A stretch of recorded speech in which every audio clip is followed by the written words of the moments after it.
Getty.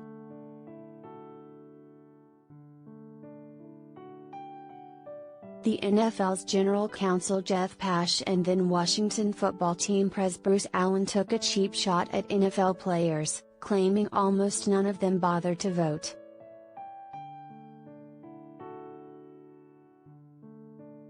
Allen fired off the diss to his buddy Pash in an email TMZ Sports has obtained. Sources confirmed the email exchange is among the more than 650,000 emails presented to the league during its 2020 investigation of the WFT organization, and it says a lot about how the two high-ranking league officials felt about players.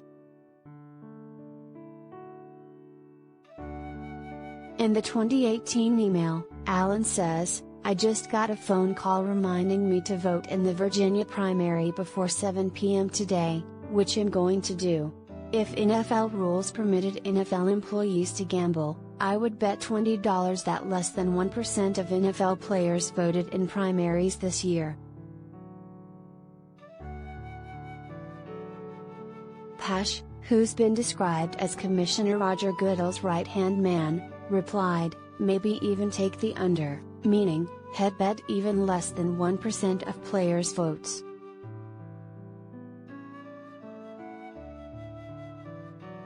Getty.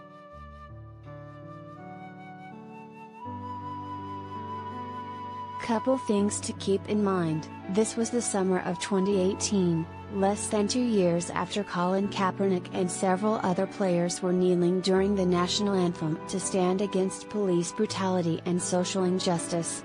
So, suggesting players weren't interested in politics seems, at the very least, tone-deaf and misguided.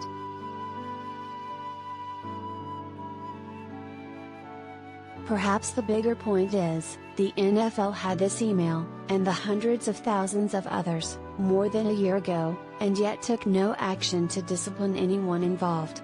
As you might know, in the wake of John Gruden's racist and homophobic emails, sent to Allen, BTW, there are calls for Goodell to release all of the emails. As of now, he has not.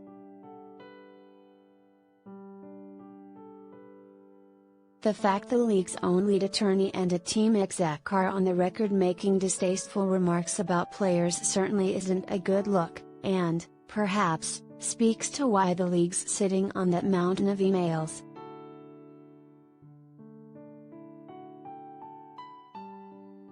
For the record, WFT owner Dan Snyder fired Allen in December 2019, although there was no mention of the emails at the time.